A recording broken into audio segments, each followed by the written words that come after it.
Good evening, everybody. I'm gonna wait till I get some people on here because I don't see anybody on yet. I didn't set a uh, time for it this time, or I said 8:30, but I didn't actually set the. Hello, Rachel. Sorry, I didn't get the link sent out, but I had my rehearsals tonight, so I was a little bit tied up. But I like to be consistent. I didn't want to change it to a different night, you know. Um, and there's Terry. So I'll just wait a few minutes. Looks like we got 5 people on, so I'd say that's good to get started there. Hope everybody had a great day. It was a Monday. You know how Mondays are usually. Hey, here's Tom. All right. Mondays in NASCAR are usually busy. They're better when we win, not as good when we don't win. But you know how that went yesterday. We had kind of a rough day, I guess you could say. But it could be worse. Could have been worse, but we actually did lead some, and we ran up front, and we had what 4, and I believe I'm gonna do that right down the fourth. Okay, so I'm gonna get started now. All right, so my name is David Hamm. I'm a NASCAR engine builder of 25 years and a jackman of 7 years, retired jackman. That is, my last year doing it was in 2001, and I worked as a dealership technician for 5 years before getting in NASCAR. I'm the owner of Hammscapes Landscaping and Equipment Repair and Restorations Company. In this video, I'm going to talk about the Monster Energy NASCAR Cup Series race, the O'Reilly Auto Parts 500 at Texas Motor Speedway that was held yesterday, which would have been Sunday. And so that race was won by Denny Hamlin, despite the 2 pit road penalties. One time he was too fast exiting, and then another time had an uncontrolled tire. And he also missed the pit road at one point under a green flag, which put him back a little bit. So he actually came back to win the race, which was pretty good. I would say that at that point in the race, he had the best car. So the best car won at that point. But, you know, as you saw, I know, Tom, that's what I'm thinking. As you saw, the Fords had some really good cars too, but we had some, I guess you could say, bad luck yesterday because, let's see, Logano had some issues with the uncontrolled tire on pit road. And then he had something going on with his hood, like I guess the hood bracing, you know, that keeps the hood level and flat, and it was the bracing come loose, so it ended up flopping around. You know, I don't really know what was going on there, but who knows? I mean, here's the deal: when these drivers have already won races and they're locked into the points, it's time to start maybe experimenting. You know, not cheating, I would say, but just trying to push the envelope to see if they can get their cars better. You know, and I'm not saying that's what was going on, but hey, maybe it was. And I would say that's what they need to be doing because we're looking ahead towards the end of the season when you get down to the championship and the last 10 races, and that's when it's really going to count. So, well, that being said, also Brad K. Looks like Keselowski had probably broken axle. So I believe they ended up replacing both of the axles. And I want to say hey to D'Lo. And then Scott Trevison, Beer Man, hello from Seatunes, on the hook somewhere south of Vero Beach. Oh my goodness! You know, that's something I wish I'd have got to go out on the boat, but I know there's going to be plenty of times ahead. But I'm sure Scott's living a life down there. I went and visited the farm down there in what's the name of that town? DeLand, near DeLand, and something in Ponce Inlet, I believe it was, and beautiful place. All the nice animals. Forgot what he named the farm. He named the farm after the cow, but I didn't write that down, so I don't remember exactly what it was. But I'm going to be posting a video about that pretty soon. From all of my experiences just now. We got back yesterday or Saturday night from Florida, and as you can see right now, I am Hamless tonight. She ended up having to work. It's Lolly's farm down in Scott Travis and Janice. Yeah, DeLeon Springs. So I kind of got that right. So I think I surprised Scott when I got on the piano and started. It's like I never really played the piano, but, you know, maybe I can bust out a tune or two. kind of like the harmonica and the banjo, you know. Maybe I got a little bit of music talent in me. And then, as Tom would call me, Elvis Hamm. So, so the race won by Denny Hamlin, and so here's kind of a recap. I'll just do like a quick run through. I'm sure most of you watched the race. Eric Jones spun out early on the backstretch, coming off turn 2. And yeah, Scott says, "Watch out, Billy Joel. Okay, sing me a song, the piano man." Piano Hamm. Hey, there we go, like the harmonica. Okay, Piano Hamm. That's a new one. Joey Logano won stage 1, and Joey was extremely fast. I thought Joey was going to have the car to win the race. I mean, he was, you know, I was getting text messages and how fast Joey was, and you know, so. But like I said, bad luck kind of got us yesterday. It wasn't our day in Texas. Jimmy Johnson was fast at first. You know, he led their first. I don't know how many laps he led, but he was up there for a while. So, you know, in a way, it was good to see the Hendricks cars back up there. And I say that because, you know, I try not to be too partial. Of course, I always want to see the Fords win. But I don't want any of the other teams to start whining too much. You know, if Ford wins every race, then NASCAR is going to make changes. I don't want to see that. So gotta, you know, gotta share the wins. So you know, good three. That was good with 3 wide racing.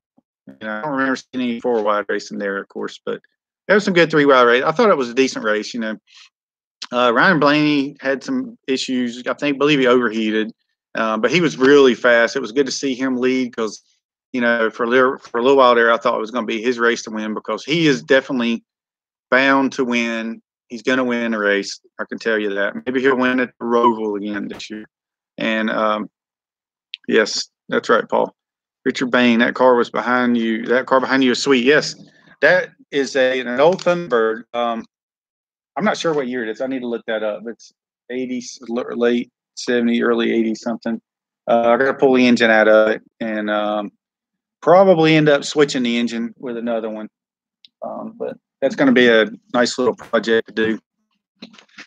And I need to get rid of some tractors out of here. So Rachel's asking a question. What has happened to Chevy? Seems like they have been struggling for a long time. Chase seems to be at its best, at best bet. At least his dad drove Ford. Yes. If you remember, Chase Elliott's dad was Bill Elliott, Awesome Bill from Dawsonville. And yeah, early 70s, Scott. You're probably right about that. I need to. 72 is my guess. Hey, you know, that's the thing. That's true because these were the big boys back in the day. I think what I was getting confused by, and I apologize, was the inspection sticker. It still says 1982, 81, 82. So that's where I'm, you know, I got NASCAR on my mind, but I was getting confused by that, the inspection sticker on there. But yeah, that was back in the 70s when they made these big boats. But like having Scott's boat on wheels back in the days. Anyway, back to the Chevys. What's going on with them? I don't, you know, it's I think it's more of a I don't know if you'd really call it a Chevy problem versus a you know, Hendricks. You know, that's the deal. All these race teams struggle for years. They've all been through it, and then they come back. And then they'll struggle a little bit, and then they'll come back. It kind of flip flops like that, and I guess that's what keeps it interesting. You know, it's things. The times have changed. Things have changed, and you kind of have to evolve and move along and make your deal better. And sometimes teams will fall behind because maybe they get stuck in their old traditional ways of doing things, and they don't evolve with the new ways of doing things, so they could fall behind. You know. That's the way it goes. But I know we were qualifying. There was a little bit some issues. I had heard about some people complaining about the qualifying, and I saw a lot of this on Twitter, and I totally understand because I saw some of it, and it did look like it was very confusing. And now it looks like the drivers are sort of, you know, juggling. Yeah, I think Scott. Here's the deal. Scott's asking me what's going to happen with the qualifying on these 1.5 miles. I believe within the next couple of weeks, they're going to change the qualifying. because Steve O'Donnell, a NASCAR executive vice president and chief of racing development officer. That's a long title. I wonder how many NASCAR executive vice president and chief of racing development officer. He says he's looking at all the options for qualifying come Richmond in 2 weeks, including possibly single car qualifying. Says we're trying to save some pieces and parts on some of the teams and to be more efficient. Now, I remember when I was even in my young teenage years going out working on dirt track cars, and I would have the radio on and I would be listening to qualifying. You know, this would have been in the early 80s, mid 80s. And I remember listening to qualifying, and I thought, I was excited listening. Okay, here comes Ernie Irvin from Modesto, California, out making his lap, and da da da da da da. You know, I really enjoyed listening to it on the radio, even. So I'm not sure why we're switching it to the group qualifying or whatever. But Scott says drivers want single car and fans want group qualifying. Yeah, I guess I've heard it both ways. Some of the fans said they want to see the traditional way, and then some fans want to see the racing way. So I don't know. And Paul Rodriguez says Chevy teams don't seem to want to work together. They want NASCAR to slow everyone else down. Yeah, I could see that point too there, Paul. That's a good point. And I don't have Tracy here, which is DHammiam. I don't have here to read my comments for me, so I'm kind of having to do this. So I apologize if I'm not getting back on the subject because I'm reading these, but I want to read everybody's comment, and especially if you got any questions, throw them at me, and I'll answer the question the best I can. Look, Terry says, look at it this way. I think how many Wood brothers used to be so strong, and now sadly they aren't. Now Hendrick is having bad times, or what have you. You know, that's so. There's been a time where Hendrick was dominating, and they would win just about every week, and that was when I was going as a jackman. Jeff Gordon was winning consistently. I mean, I remember thinking I'm tired of this every week. You know, Jeff Gordon's winning, or Dale Earnhardt. So I mean, those were the days Chevy was dominating. You know, so hey, give Ford some love for a while, because we need it. You know, it's been. I mean, we just went 14 years without winning a championship. We went from 2004 to 2018. 14 years. So, yeah. Scott says, nothing more exciting than watching 2.5 hours of single car qualifying at Talladega. Yes, one of my favorite tracks. I love watching all that stuff. Hey, I just go watch the race. You know what I'm saying? It's just whatever. All right. So he said we're going to do some changing with the qualifying. So, I mean, maybe they can. How about this? Just have the qualifying races, heat races, like you have on your normal dirt track racing local.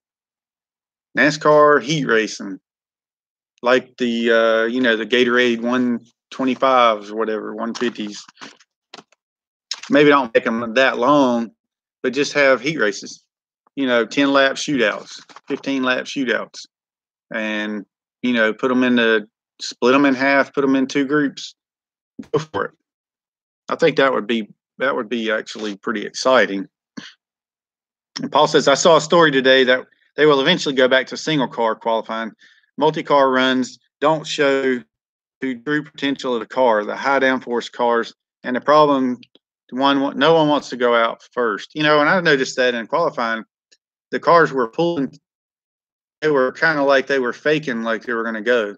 And then I don't know what was going on. Was it Ryan Newman? And he kind of blocked Boyer in whenever he pulled out, and then he tried to shoot in between 2 cars. And then here comes Boyer, and he stops behind him. I don't think he was real happy about that. So Scott says, I say if Chevy is down, jump on those dudes with both feet. Yes. And Terry says Hendrick has 3 young drivers who are learning the ropes. They're struggling. Johnson has a new crew chief. Yeah, those are all good points. And that's the way it is. Like I said, in NASCAR, you got your ups and your downs. Sometimes you're just building your team, and sometimes you just have to do that. It takes a little bit of time to build your team. And then, Hendricks might come back, in a couple of years from now, and once their younger drivers got experience, and start whooping up on people. Which brings me to a point. I want to talk about something here after I have my quiz, or actually before the quiz. I want to talk about some of the points about some of the stuff Tony Stewart mentioned about young drivers in NASCAR and why he thinks, what he thinks the problem is, the issue with these young drivers. So I also wanted to bring this up while I was thinking about it. On this day in 1993, we lost Alan Kowicki. And also, Blaze Alexander's birthday was March the 26th. Good buddy of ours, me and Beerman's. And we lost him. Gosh, what year was that? It was 2000. Yeah, I believe it was 2001. Yeah. So Rachel Robbins says, Boyer is incredibly funny. Have you had a chance to talk to him, David? I have not. I haven't seen Boyer. He hasn't come in the shop yet. So when I get a chance, though, I'll definitely go and talk to him because I'd like to.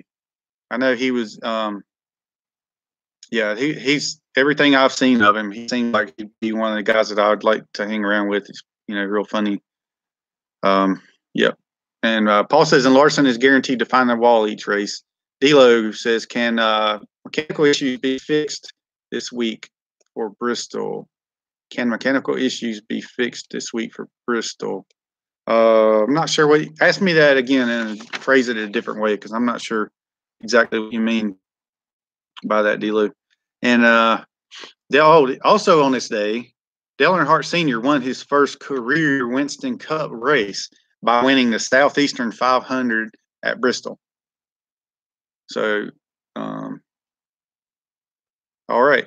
Scott, you need to expand on that. He says Carl Edwards is joining Penske Racing because from what I understood, Roger Penske was never going to hire Carl Edwards. So that's news to me. All right. So what I was going to talk about, I wanted to ask your let's do the rundown first. So the Texas rundown, this is the finishing order, was Denny Hamlin first, Clint Bowyer second, Daniel Suarez, Eric Jones, Jimmy Johnson fifth, William Byron sixth, Eric Almirola, Kevin Harvick, Kurt Busch, Kyle Busch, and I did an honorable mention for 11th place. That would be Ryan Newman because it's good to see it's good to I should have known better, Scott. He says April Fools. Yes. See, I kind of saw through that one because I didn't believe it. Yes, that's funny. But Ryan Newman gets honorable mention because it's good to see the Rouse car. It's good to see him actually running up there.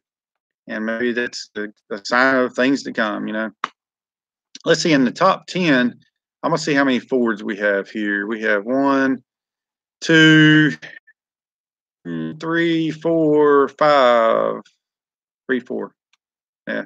5 in the top 11. So that's not too bad. And the points after the Texas race, Kyle Busch with 2 wins. He leads the points. Denny Hamlin with 2 wins in second place. Brad Keselowski with 2 wins. Logano 1 win. And Scott, you're killing me. That's funny. 6th place, Eric Almirola. 7th, Martin Truex Jr. 8th, Ryan Blaney. Elliott, and 10 in the points is Kurt Busch. Scott says David Hamm is going to work for Hendricks. You're cracking us up. So, yeah, I'll go over the championship changes here in a little bit. I want to talk about that too because that was pretty interesting. So, but I want to go over some comments before I do the trivia. So hang on, I'm going to do trivia next. And Tattooed Spirit. Dude, I'm from UK, but got to say, I love your NASCAR. Really cool, man. Thanks for tuning in. And we do this show every Monday night at 7:30. And it's usually me and my wife or me and Beerman, but Beerman seems to want to stay down in Florida. And that's no April Fools. But you know what? After going down there and hanging out on the farm, and I didn't get to go on the boat, but I could definitely see why he likes staying down there because it's really nice. All right. So I wanted to talk about Tony Stewart had some comments about this, and just give me your opinion on this. And I'm strictly reading on what Tony Stewart has to say. All right. He says he thinks one of the reasons fans are losing interest in sport is because of young drivers. NASCAR is trying to make them look like heroes. Okay, in 2000, an average age of a driver was 39. Now, 16 or 8 or 28 or younger. Okay, and running as young as 21. So I'm trying to read my handwriting. I wrote all this from, but these are Tony Stewart's comments. Xfinity drivers are 18 and 19 years old. Also, need to have drivers with more personality and interaction with fans. There are racers across the country who have crawled and scratched their way at local short tracks and work on the cars all of their lives, and they don't have a chance against the young drivers whose dads buy them a NASCAR ride or ride in NASCAR. And I've said that same thing before, and I totally agree with that. You know, I say totally, meaning I can definitely see. You know, I think that the drivers, I don't know if it's that they don't have personalities. I think it's more like they are kind of held back because you have to really be careful what you say nowadays. And it's not just that way in NASCAR; it's that way anywhere. So, you know, I don't know if it's that the drivers don't have the personalities, but I do know that I've been to many local dirt tracks, and I grew up going to dirt tracks, and I actually had race cars myself that I never drove on the racetrack. I raced go-karts.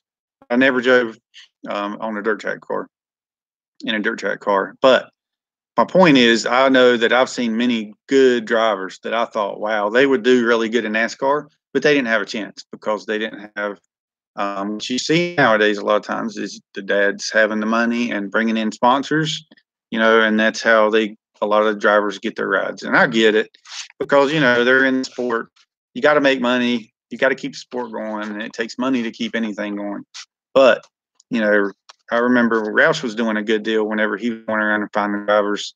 What was his program called? It was, I forgot. Scott probably remember that. But it was the Roush program when he was finding drivers. Somebody tell me what the name of that was. That's not the quiz, but I'm getting to the quiz. Right now, we'll go with the trivia, and then I'm going to go over some of the rule changes for the 2020 rules. So Roush development, that's what it was. It was the Roush development teams. He was developing drivers. So Simon Thomas says modern car invented in UK, also quad bike, key ignition, electric car, four wheel, and motorbike engine. Really cool. Yeah, the Gong Show. It was Roush development would put it on, but it was the Gong Show is what they were calling it. So yeah. Well, anyway, yeah, thanks for that, Simon. That's cool. That's good information. And so the trivia. Here's what year was the first night race at Bristol? And I wasn't sure about this one because it was, I'll give you a hint. I would have been about 7 years old when they had the first night race at Bristol. I didn't realize they did the night race back that far. But anyway, I'll just go ahead and tell you. Probably not going to know the answer to this, but it was in 1978.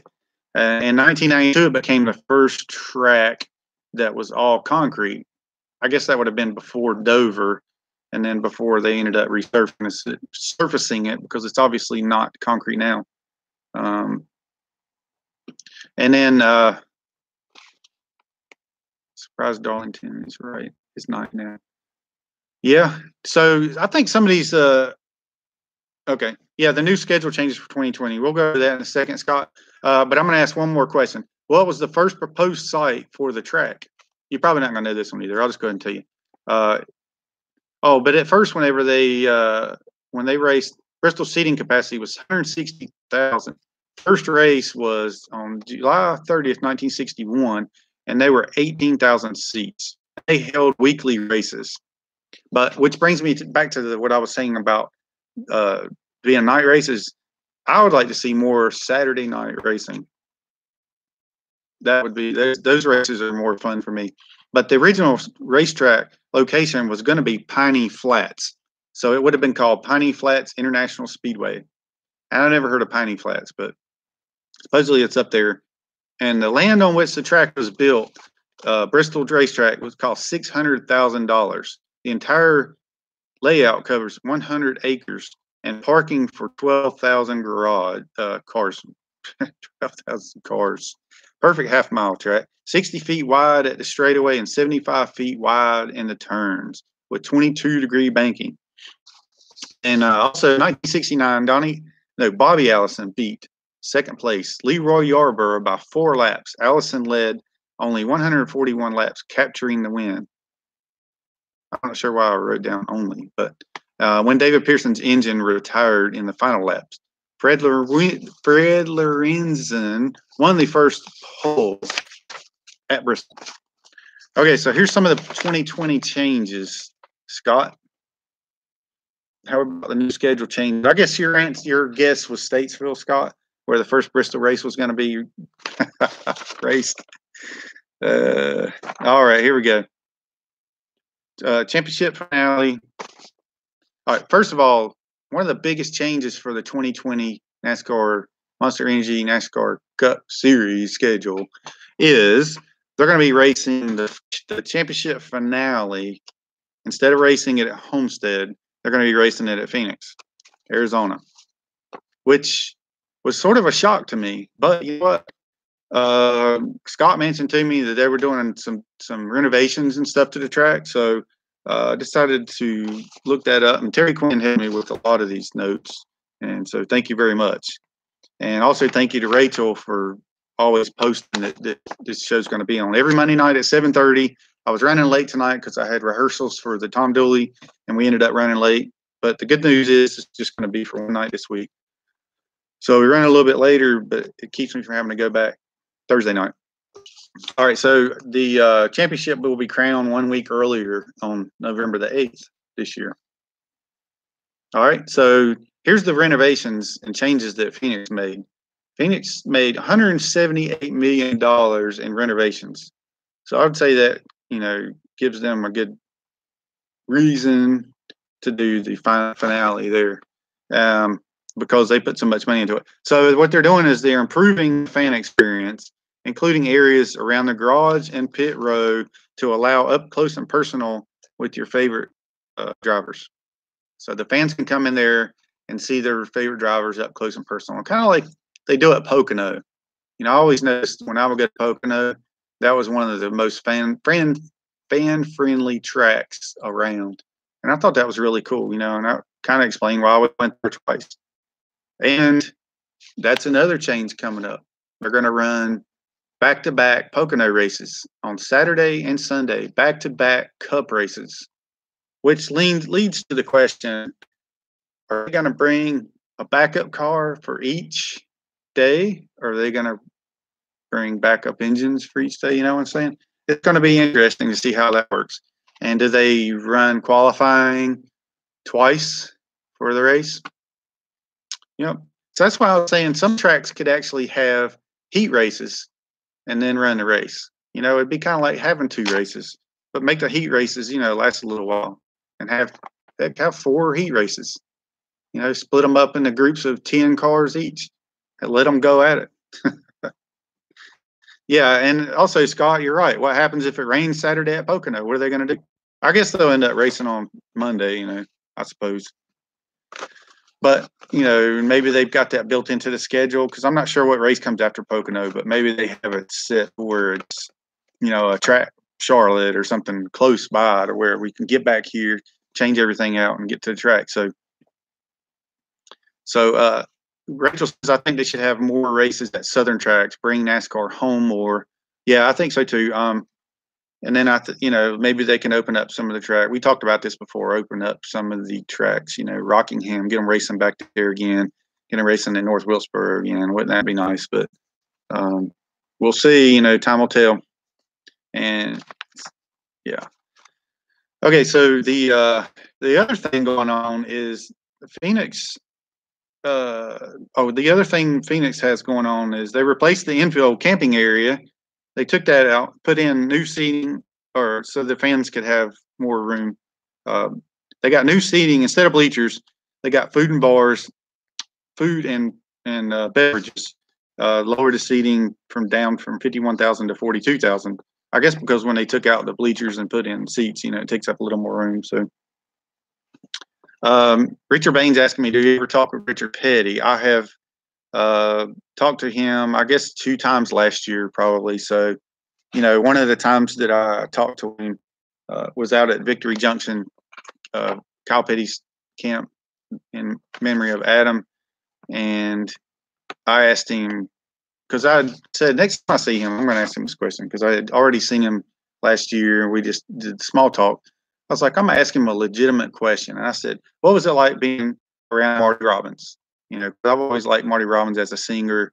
And so he said that Marty Robbins was a good driver that could also happen to be a country singer. And then he said, and Marty Robbins was also a country singer that happened to be a good driver. So, I thought that was pretty cool. All right. So, Bristol night race. This is another change for the 2020 schedule. Is Bristol night race and Martinsville night race and Charlotte Roval will all be cutoff races, and also Darlington will be in there. So we'll have these races into the championship finale, the playoffs. And this is the big one here. I thought the second Daytona race will be in August rather than July 4th weekend. I'm always used to the Daytona race being, I guess if you go back far enough, maybe it was at a different time. I think it used to be, okay, I'd have to think way back, but the July 4th race used to be like Firecracker 400, maybe at Darlington or somewhere like that. But, I'm so used to it being at Daytona during the 4th of July. And now they've changed the 4th of July weekend to be at Indy. So there you have it. Maybe it'll be cooler. Of course, they're still going to race in August down at Daytona, so I'm not really sure about that. And then the other thing was having the Homestead race not be the last race, having it in Phoenix, because a lot of people would take off and go down to the Keys, and hang out in Florida after the last race, because that's the last race season. It's in November. It's still warm down there, and they would go and have a good time. So I guess I'm going to not get to experience that. I should have done that last year when we won the championship. But anyway, so back to back. Those were the that race will be on June the 27th and the 28th. So does anybody have any questions? Because I believe I'm about to wrap it up, because we're getting down to the end. Getting down to the end of my notes, and I think that's about it. So I have a question. Terry says, I have a question. Back in the early days, you heard of drivers winning races by several laps. Why doesn't that happen now? You know what? That's a good question, because who was it that won? Oh, we were talking about that earlier, how he won Bristol race by 4 laps. So nowadays, on Dilo, I'll answer that question in just a minute. But we used to hear, they used to win races by many laps, but I think that the days of doing that, NASCAR's kind of got it down now to where all the cars, they police them so much, for one. And we're down to the, the car tomorrow and all. We got different cars now that they're all the same. There's not very many differences between each car. But back in the day, you used to have guys that would have, a fuel line that was a mile long, or a really big fuel line. So his fuel mileage could stretch out a lot longer. He could run, however many more laps than the other guy that had to go in and pit. So if you had guys that had to pit more than other guys, of course, they're going to be laps ahead, and you also had different things that were done to the engines that would make the cars faster. You had different things that were done with the weights and the lead and, the weights of the car, and they would dump lead out on the track. So basically, and they would narrow the cars. There was a lot of cheating going on back in the day, and you can't do that anymore. I mean, you can try, but NASCAR's gotten it down pretty good to where it's very hard to do any kind of cheating. So I would say that's the biggest reason. So, and Dilo's asking me, have you ever met Ricky Rudd? Yes, I do. And I actually talk to Ricky from time to time. I send him a text. he mentioned to me a couple of times, probably 3 times, about coming and going bike riding with him and on the trails. He does a lot of the bike riding. Like I've actually met him down at Whitewater Center before. So I used to talk to him when I would go to the track, and then now he used to come into the shop a good bit. I saw him at Robert's funeral service, and then yeah, like I said, he always mentions us going riding bikes. So one of these days, I'm gonna get my bike down out of my storage building, put some air in the tires, and I'm gonna take off and go with him. So yeah. Yeah, that's right. We lost the 8th wonder of the world from LA, last week, Rat Lane. Yeah. So anyway, yeah, Rat Lane was a good old friend. I believe he was 84 years old, and he was a kind of a legend at some of the local tracks. Where was it, Scott, Alabama? But he used to drive. But anyway, in his later years, he was driving the motor coach for Felix Sabates. He was a super good guy, always really nice to me. And so Scott was a pallbearer at his funeral the other day. So Rat Lane, rest in peace, buddy. And Terry says, I remember they used lead when I started watching in '93. Do they still use it? Yeah, okay, yeah, Lower Alabama, Scott. That's why I was wondering what LA stood for, Lower Alabama. Yeah, they still use weight in the cars, but you know what I meant when I said that about the lead was they would find ways of, see, the car has to weigh a certain amount, and it has to weigh a certain amount on the left side and the right side. But you know, if you can get your car lighter, then you could have an advantage, you know, for taking off. Not necessarily anymore the way things are, but you know, the deal is to try to get the weight as low down as possible, get your center of gravity as low as possible. But back in the day, they would put lead ball in the frame rails, and then they'd have like a string or something they could pull up, and it would dump all the lead out. That's what I mean when I said dump it out on track. It was a form of heating, so they would lighten their cars where they wanted them to be lighter. So, and that may have also been in the days before post-race inspections. You know, I mean, you hear stories. You can look it up online and read the stories, reading books about, you know, like smoky unit cutting a section out of the car and making the car actually, you know, narrower. But it looked like it was the right scale size.